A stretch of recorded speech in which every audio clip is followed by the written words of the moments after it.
देश और दुनिया की तमाम छोटी और बड़ी खबरों के लिए हमारे चैनल को सब्सक्राइब करना न भूलें और बेल का बटन जरूर दबाएं।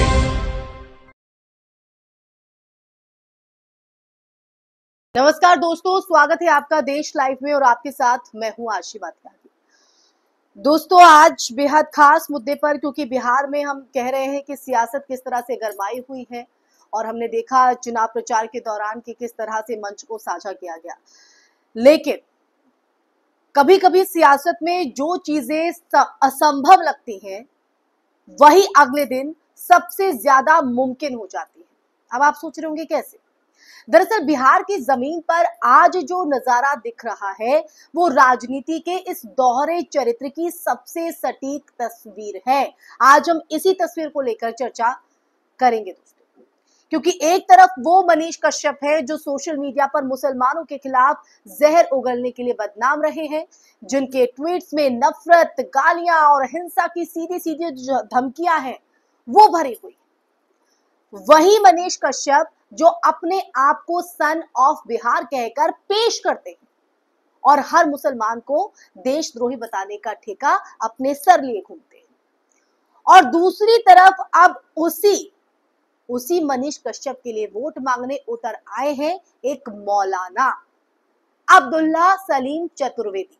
जी हाँ, सही सुन रहे हैं, वही मौलाना जो 2 दिन पहले तक AIMIM के मंचों से असदुद्दीन ओवैसी की पार्टी के लिए नारे लगा रहे थे और आज प्रशांत किशोर की जन सुराज पार्टी के स्टार प्रचारक बन चुके।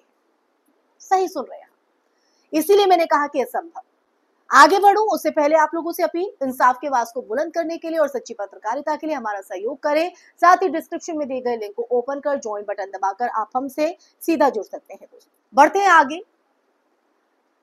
सवाल ये नहीं है दोस्तों कि किसी ने पार्टी बदली, सवाल ये है कि किसी ने अपने जमीर को कितनी सस्ते में बेच दिया। सियासत का ये जो सौदा है वो इतना सस्ता कब से हो गया कि जो आदमी कल तक मुसलमानों को गोली मारने की बात करता था, आज उसी के लिए एक मौलाना वोट मांगने निकल पड़े। बिहार की राजनीति में मौलाना अब्दुल्ला सलीम का AIMIM से जन सुराज पार्टी तक पहुंचना सिर्फ एक पार्टी स्विच नहीं, बल्कि ये भी बताता है कि मौका परस्ती किस हद तक धर्म, मजहब और उसूलों पर भारी पड़ चुकी है।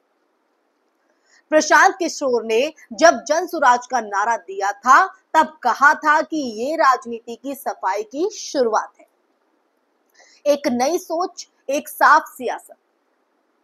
लेकिन अब उसी साफ सियासत के बैनर तले मनीष कश्यप जैसे लोगों को जगह मिल रही है और ऐसे मौलाना उनके लिए प्रचारक बनाए जा रहे हैं जो कल तक नफरत की भाषा पर सवाल उठाते थे। क्या ये जनसुराज नहीं, जनभ्रम का अभियान बनता जा रहा है? मनीष कश्यप का अतीत किसी से छिपा नहीं है। उनके वीडियोस, ट्वीट्स और भाषण मुसलमानों के लिए खुलेआम अपमान और हिंसा का जो संदेश है वो उनके इन तमाम प्लेटफॉर्म से दिखाई पड़ता है, वो देते रहते हैं। वही व्यक्ति है जिन्होंने खुलेआम लिखा था कि ऐसे आतंकवाद टाइप मुल्लों की गोली मार देनी, उनको गोली मार देनी चाहिए। वो शब्द मैं इस्तेमाल भी नहीं कर सकती। ये सिर्फ एक बयान नहीं है दोस्तों, ये मानसिकता का आईना भी है। और अब उसी व्यक्ति के लिए एक मौलाना मंच पर जाकर वोट मांगेगी तो फिर जनता पूछेगी कि क्या इस देश में नफरत भी अब राजनीतिक ब्रांडिंग का हिस्सा बन चुकी है? आप समझ रहे हैं? और ये सवाल वाजिब है। प्रशांत किशोर, जिनका दावा है कि वो बिहार का चेहरा बदलने निकले हैं, उन्हें यह समझना चाहिए कि बिहार का चेहरा तब तक नहीं बदलेगा जब पुरानी सियासी गंदगी को नए नाम से पैक कर दिया जाए। मनीष कश्यप जैसे लोगों को साथ लेकर उन पर सुधर गए का लेवल लगाकर अगर पीके यानी प्रशांत किशोर ये सोचते हैं कि जनता भूल जाएगी तो ये भारी भूल है। लोग सब देख रहे हैं, ये जनता सब समझती है कि जन सुराज पार्टी किस दिशा में जा रही है और कैसे वो धीरे धीरे उसी राजनीति का हिस्सा बनती जा रही है जिसे बदलने का वादा किया गया था, यानी नया पैकेट, पुराना प्रोडक्ट। मौलाना अब्दुल्ला सलीम चतुर्वेदी का AIMIM से इस्तीफा देना और तुरंत प्रशांत किशोर की पार्टी में जाना दोस्तों ये भी दर्शाता है कि राजनीतिक ईमानदारी का स्तर कितना गिर चुका है, कहां पहुंच चुका है। जिस मंच पर ओवैसी ये कहते थे कि हम मुसलमानों की आवाज हैं, उसी मंच से जुड़े लोग अब नफरत फैलाने वालों के साथ खड़े हैं, उनके प्रचारक बन रहे हैं। और मजे की बात तो ये भी है कि जनता को ये सब एकता और सुधार के नाम पर बेचा जा रहा है। इतना गुमराह जनता को। राजनीति का ये नया खेल कुछ वैसा ही है दोस्तों, जैसे सांप ने अपना खाल बदल ली, चेहरा नया जहर वही। मनीष कश्यप जैसे चेहरे अब अपने नफरत भरे अतीत को राष्ट्रभक्ति के रंग में रंगने की कोशिश कर रहे हैं। और जनसुराज जैसी नई पार्टियों, ऐसी पार्टियां उन्हें जनप्रतिनिधि के रूप में पेश कर रही है। ये उस दौर की सबसे बड़ी विडंबना है जहां नफरत बेचने वाले राष्ट्रवादी कहलाते हैं और उनसे सवाल करने वाले देशद्रोही बना दिए जाते हैं। वास्तव में अगर देखा जाए तो ये पूरा जो घटनाक्रम है एक चेतावनी है कि भारत की राजनीति अब वैचारिक नहीं बल्कि लेन देन की मंडी बन चुकी है। यह कोई विचारधारा नहीं, बस अवसर है जहां मौलाना भी मनीष कश्यप के लिए वोट मांग सकते हैं, और वो भी ऐसे व्यक्ति के लिए जिसने उनके ही समुदाय को गाली दी थी। ये वही दोहरा चरित्र है जिसने देश की सियासत को खोखला बना दिया है। तो आज की चर्चा के अंत में सवाल सिर्फ मौलाना या मनीष कश्यप का नहीं दोस्तों, बल्कि जनता की सोच का है। हम किसे नेता बना रहे हैं, किसके लिए ताली बजा रहे हैं और किसके लिए वोट डाल रहे हैं, ये जनता तय करेगी। ये जनता का सोचना, उनकी मानसिकता बताएगा। अगर हम नफरत को भूलकर बार बार उसी चेहरे को सुधारा हुआ कहकर स्वीकार करते रहेंगे तो फिर कल का भारत सिर्फ जनसुराज नहीं बल्कि जन मुराज यानी कि जनता की मूर्खता का प्रतीक बन जाएगा।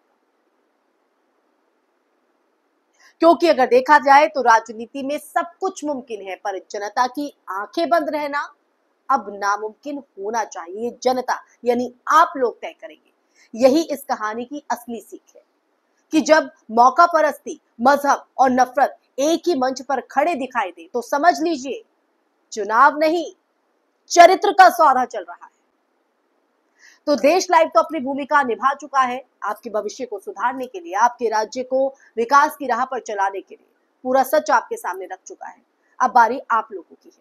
मैं सिर्फ बिहार की जनता से नहीं, मैं पूरे देश की जनता के सामने ये सच रखकर देश की जनता को ये देश लाइव समझाना चाहता है कि जो सच आपके सामने आने नहीं दिया जाता है, जो सच्चाई से आपको महरूम रखा जाता है, उस सच्चाई को आप देखिए और समझिए और अपने वोट का इस्तेमाल ठीक ढंग से कीजिए। देश लाइव तो आप लोगों से यही अपील करता है। तो आज की चर्चा आपको कैसी लगी कमेंट बॉक्स में कमेंट करके जरूर बताइएगा।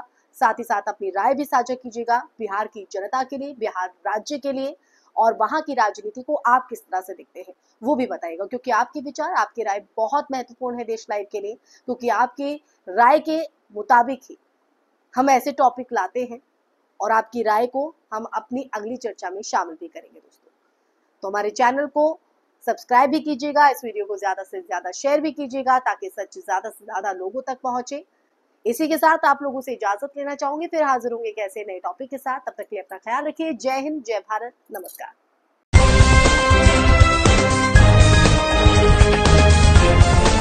देश और दुनिया की तमाम छोटी और बड़ी खबरों के लिए हमारे चैनल को सब्सक्राइब करना न भूलें और बेल का बटन जरूर दबाएं।